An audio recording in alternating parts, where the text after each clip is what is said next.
স্বাগতম সবাইকে।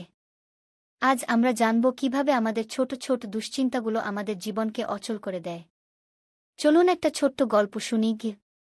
বলুন তো, আমার হাতের এই পানির গ্লাসটার ওজন কত হতে পারে? 100 গ্রাম, 200 গ্রাম, নাকি আরও বেশি?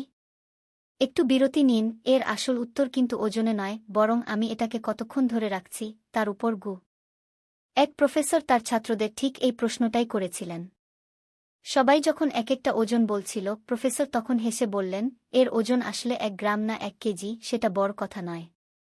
বড় কথা হলো আমি এটা কতক্ষণ ধরে রাখছি। যদি আমি গ্লাসটি মাত্র 1 মিনিটের জন্য ধরি, তবে এটা খুব হালকা। যদি 1 ঘন্টা ধরে রাখি, তবে আমার হাত ব্যথা করতে শুরু করবে। আর যদি আমি এটা সারাটা দিন এভাবেই উঁচিয়ে ধরে রাখি, তবে আমার হাত অবশ হয়ে যাবে, আমি যন্ত্রণায় কুঁকড়ে যাব। খেয়াল করে দেখুন, সব ক্ষেত্রেই গ্লাসের ওজন কিন্তু একই ছিল। কিন্তু আমি যত বেশিক্ষণ এটাকে ধরে রেখেছি, এটা আমার কাছে তত বেশি ভারী আর যন্ত্রণাদায়ক হয়ে উঠেছে গু। আমাদের জীবনের স্ট্রেস বা দুশ্চিন্তাগুলো ঠিক এই পানির গ্লাসের মতো। কোনো একটা সমস্যা নিয়ে অল্প কিছুক্ষণ ভাবলে কোনো ক্ষতি নেই। কিন্তু যদি আপনি সেই সমস্যাটা সারাদিন আপনার মাথার ভেতর বয়ে বেড়ান, তবে আপনার কাজ করার ক্ষমতা হারিয়ে যাবে। আপনি মানসিকভাবে পঙ্গু হয়ে যাবেন গু।